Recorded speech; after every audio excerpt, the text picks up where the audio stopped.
اور آج جناب میں اس موضوع پر بات کرنا چاہ رہی ہوں جس پر آپ لوگوں میں سے بہت سے لوگ پوچھ رہے تھے کہ محفوظ بچپن کیا کر رہا ہے. چونکہ ہم ایک اویئرنیس کیمپین ہیں اور ہم ہمیشہ یہ اس بات پہ بلیو رکھتے ہیں کہ آگاہی ہی سولوشن ہے.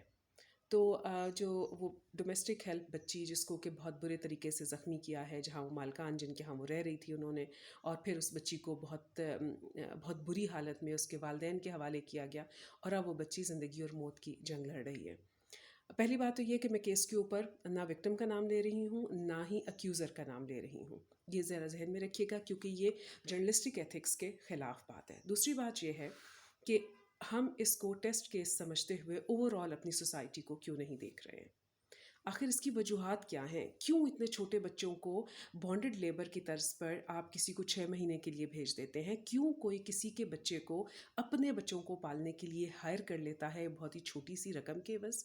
آخر ایسا ہو کیوں رہا ہے؟ پوسٹ کولونیل ایرا میں ہم اصل میں اپنے آپ کو بادشاہوں کی طرح سے ٹریٹ کر رہے ہیں. ہمیں لگتا ہے کہ ہمارے بچے شہزادے شہزادیاں ہیں، اور چونکہ ہم پیسے دے سکتے ہیں تو ہم کسی کے بچوں کو ان کے لیے کنیز یا غلام بنا کر ہائر کر لیں گے. یہ مینٹیلٹی ہے. یہ سب سے بڑی ایک بیماری ہے. پھر کیا پرابلم آ جاتا ہے کہ وہ والدین جو کہ اویئرڈ پیرنٹنگ سے نہیں کرنا چاہتے. اب اس کیس میں جو والدہ ہیں ان کی عمر تقریباً 31 سال کے قریب بتائی جا رہی ہے، اور ان کے 10 بچے ہیں.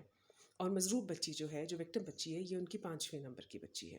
اب جس عورت کی اپنی عمر 31 سال ہے اور اس نے پچھلے 12-14 سال میں 10 بچے پیدا کیے ہیں، کیا اس کے پاس اتنا وقت تھا کہ وہ اپنے بچوں کی پرورش کر سکتی، ان کو پراپرلی کھانا کھلا سکتی، ان کی کیئر کر سکتی، ان کو سنبھال سکتی؟ یہ بہت بڑے سوالیہ نشان ہیں.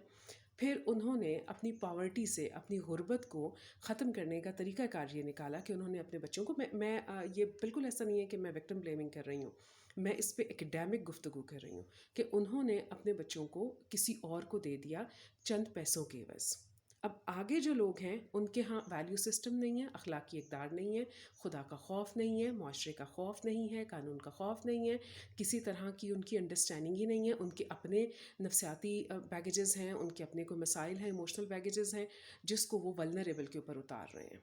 اب اس ساری سچویشن میں فریق جب تک ریاست نہیں بنے گی، جب تک ریاست اپنے بچوں کو خود اون نہیں کرے گی اور ایسے کیسز میں خود فریق نہیں بنے گی، مجھے نہیں لگتا کہ ہم کبھی بھی سولوشن کی طرف جا سکیں گے. پھر میری اور آپ کی ذمہ داری کیا ہوتی ہے؟ اپنے گھر سے نکل کے دیکھیے گا، آپ کے محلے میں، آپ کی فیملی میں، آپ کے جان پہچان میں کتنے ہی لوگ ہوں گے جو آپ سے کہہ رہے ہوں گے کوئی کہیں سے کوئی بچہ، کوئی بچی مل جائے گی، وہ کچھ نہیں، بچوں کو ساتھ میں پڑھ بھی لے گا، کھا بھی لے گا، ہم اس کو دیکھ سن کر لیں گے، ذرا اچھا ہو جاتا ہے.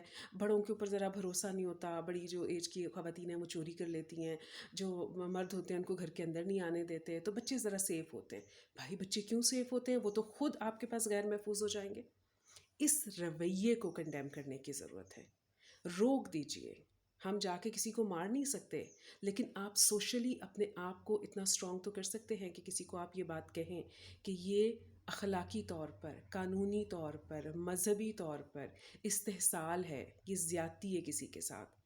تو برائے مہربانی چھوٹے بچوں کو ہائر نہ کریں. اور وہ چھوٹے بچے جو خود اپنے آپ کو نہیں سنبھال سکتے، وہ کس طرح سے آپ کے بچوں کو سنبھالیں گے؟